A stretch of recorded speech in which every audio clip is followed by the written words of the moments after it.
me on the line, Dr. Kelly Henry.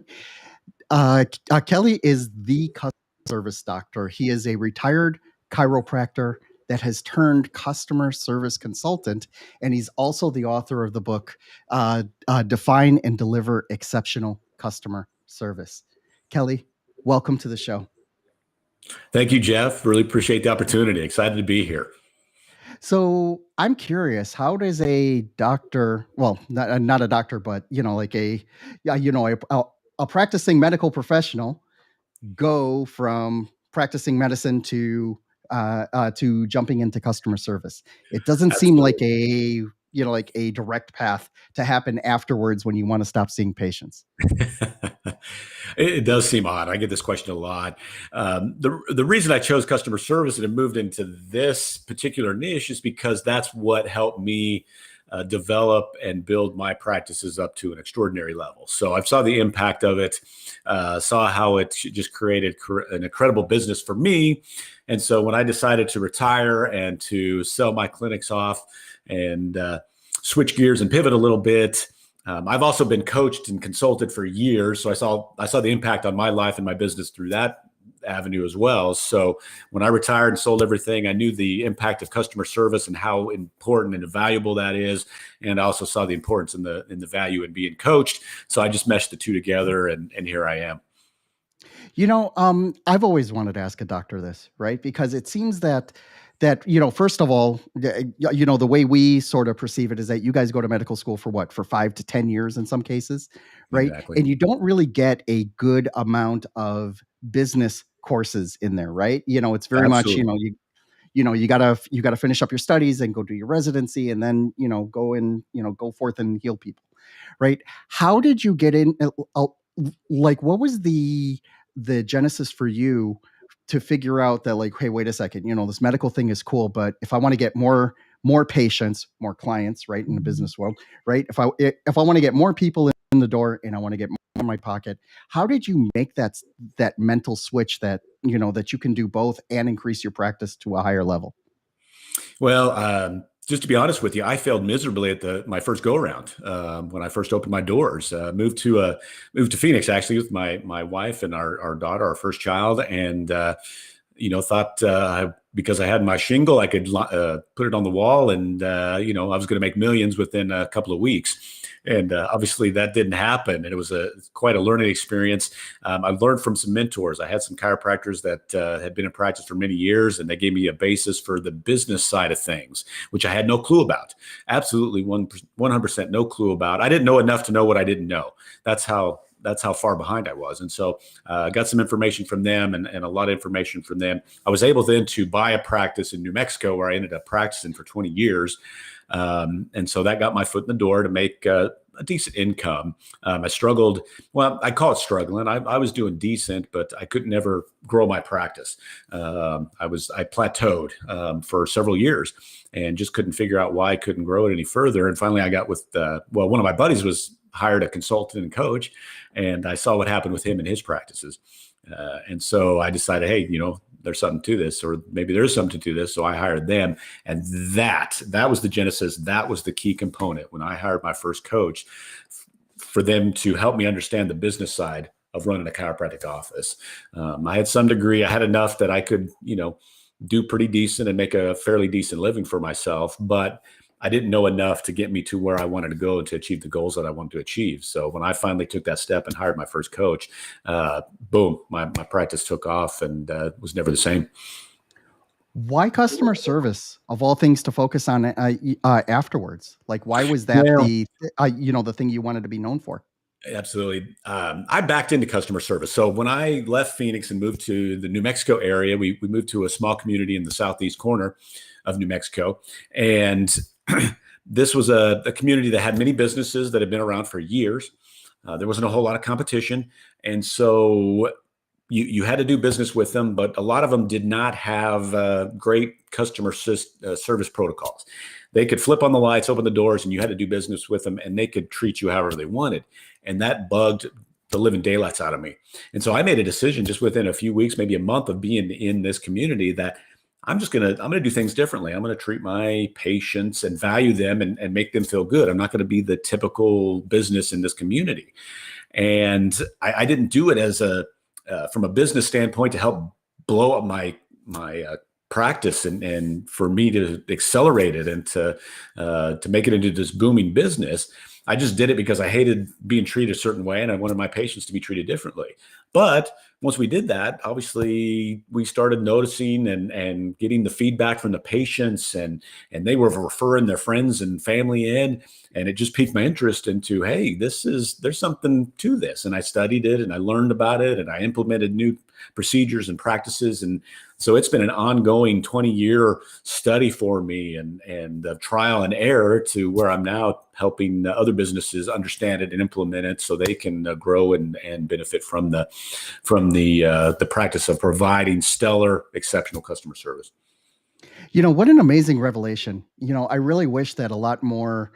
So, in my digital marketing agency, I have a few doctors, right? And one of my clients who's in South Miami, like I feel he does it right. He's an OBGYN, but so he has patients coming in and he converted 2 extra exam rooms into a day spa, right? So now you can, get checked out with whatever you need medically. Oh, and now you can get your manis and petties as well. Right. And it's worked out great, and it's worked out, it's gotten to the point where if he can do that, then why can't he incorporate weight loss? Right. Sure. Why can't people just come on in and he just has all these other services that complement the actual practice and what it's done, it's done really well with it. And I really wish that more doctors would sort of open up and, understand that, you are in business the same way everyone else is, right? You can't just rely on the insurance companies to send you a check every month, all because you've seen 40 patients, 40 to 60 patients a day. So, that's an amazing revelation. Thank you so much for sharing that. You bet. So, What I'm really curious about though is, let's talk about your one big tip here, right? okay. And your one big tip is all about hiring a coach, right? Because Yeah, this isn't something you just came up on your own, didn't appear to you in a dream. You had help, right? exactly. And I did. Still let's do. talk about that.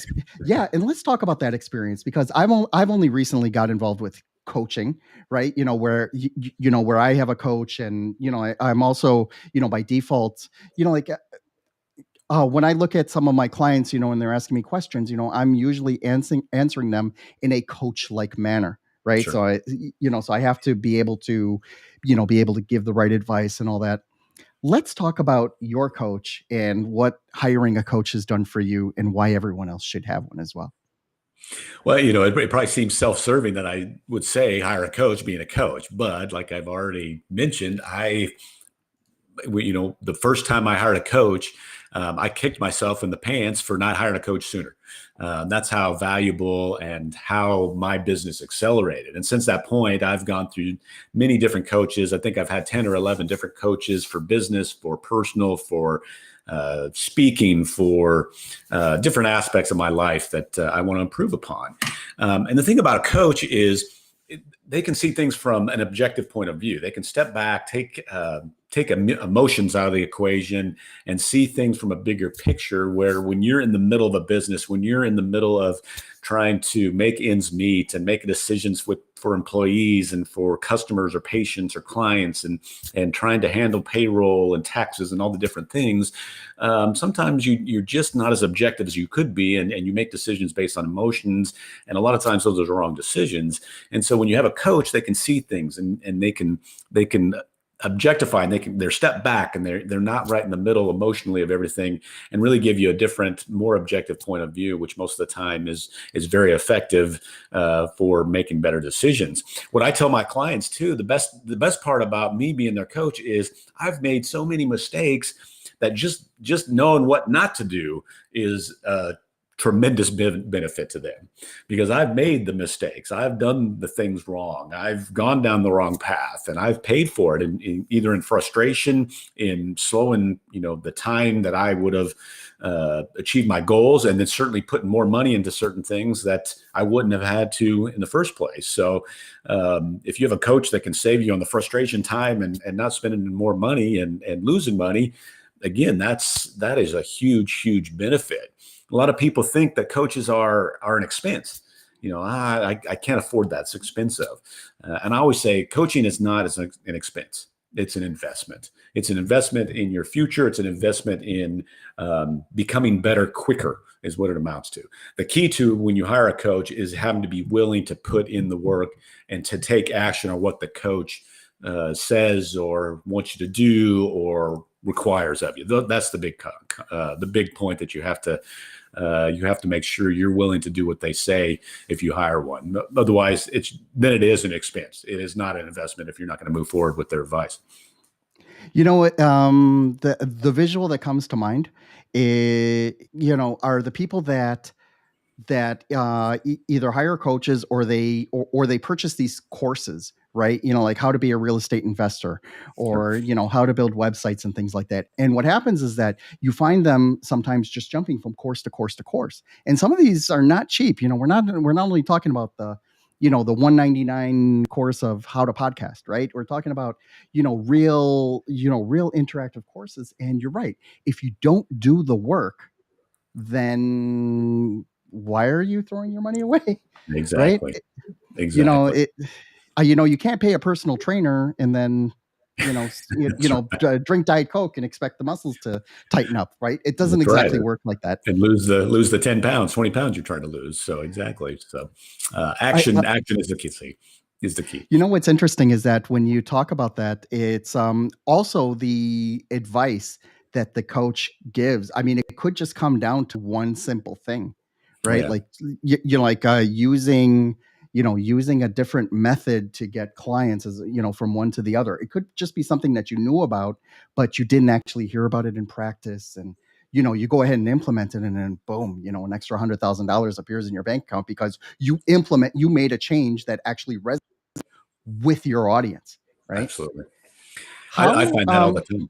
One other thing too, that from a coaching standpoint that is invaluable is, especially after I've coached clients, and then certainly through my career being coach, is when they go back and say, okay, here's all the things that you're supposed to be implementing or you've implemented. And when we go back and I call it get back to basics, or look at these things that we've implemented, are we still doing them? It helped me achieve a certain level because I was doing X, Y, and Z. But then for some reason, X, Y, and Z starts slipping, and I don't do it quite as consistently. And a coach can bring you back into, hey, what are we doing here? Why are we not doing this as consistently? Why aren't we doing X, Y, and Z? It helped you get to this point. It's going to help you continue to improve and get better. And so that's another aspect of coaching that can really help a client out, is when they bring things back into, okay, let's refocus here and get back on task like you should be. What would you say is the most profound piece of advice that just really blew it up for you? Like that just solidified everything up until that point that was still fungible? Well, two things for me. One was quit taking everything personal. I just had that personality, first starting out in practice, where if a patient left or if there was a negative comment, I always took it personally, and it would affect me for the rest of the day, or for a week, or whatever the case may be. And so that was something that my coaches worked on and said, listen, quit taking things so personally. People are people. That's just the way they are. You take it with a grain of salt and keep moving on and focus on serving the rest of your patients and serving those that you can serve. So that was a big aspect for me personally. Another aspect was, and it goes hand in hand with not taking everything personally, is you can't please everybody. You can try, you can do things. And this goes back to customer service. I want to, please everybody best I can. I want to serve them. I want them to feel important and valued and special when they're in my business. But it's impossible to please everybody. So again, you can try to do that, but understand it's not going to happen for everybody. And so you just have to move past those that you don't resonate with and don't necessarily like what you're doing. That's okay. There's nothing wrong with that. You just keep moving forward and serve those that want your help and like you and like what you're presenting to them. So those two things really resonated with me and helped me really just flip my mindset where I could add the business stuff in and just move forward a lot more rapidly. Amazing stuff. Thank you so much for that. Kelly, can you please let everyone know how they can reach out to you, how they can learn more about you and what it is that you do, and how they can reach out to you directly if they want to learn Absolutely. more? My website is the best place to find more about me, my programs. You can find my book too, and we'll talk about that here in a moment. And you can set up a call to talk with me about what I can do and help you in the business. My website is drkellyhenry.com. So drkellyhenry.com. Again, you can find out more about me, my programs, my customer service.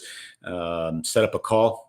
Quick, I call it the analysis call, where we can talk about you and your business and what you're trying to achieve and where I can fit in to help you move more rapidly to your goals. I also have on my website a free downloadable PDF, my 5 top actions that will help you improve your customer service immediately. And so all you have to do is click the button, fill in the information, and you can download that PDF. 5 simple actions that don't take any training, don't take any money. You just throw them into place, and will immediately have an impact on the customer service as far as improving it. It can make a difference in your business very rapidly if you'll do that. So again, drkellyhenry.com. Amazing stuff. Kelly, thank you so much for joining me today. It's been a lot of fun, very, and I really appreciate you bringing the energy and just talking to us about, about the benefits of having a coach, because I think not as many people as they should need them, right? And that's really, Completely that's agree. really the biggest thing, right? Absolutely. You need, like, everyone needs a coach. Even top performing athletes, they all have coaches, and that's Absolutely. and that's the thing that really gets people. So, Kelly, Yeah. thank you so much for joining me today. It's been a lot of fun. Thank you, Jeff. I really appreciate it. Thanks for the opportunity.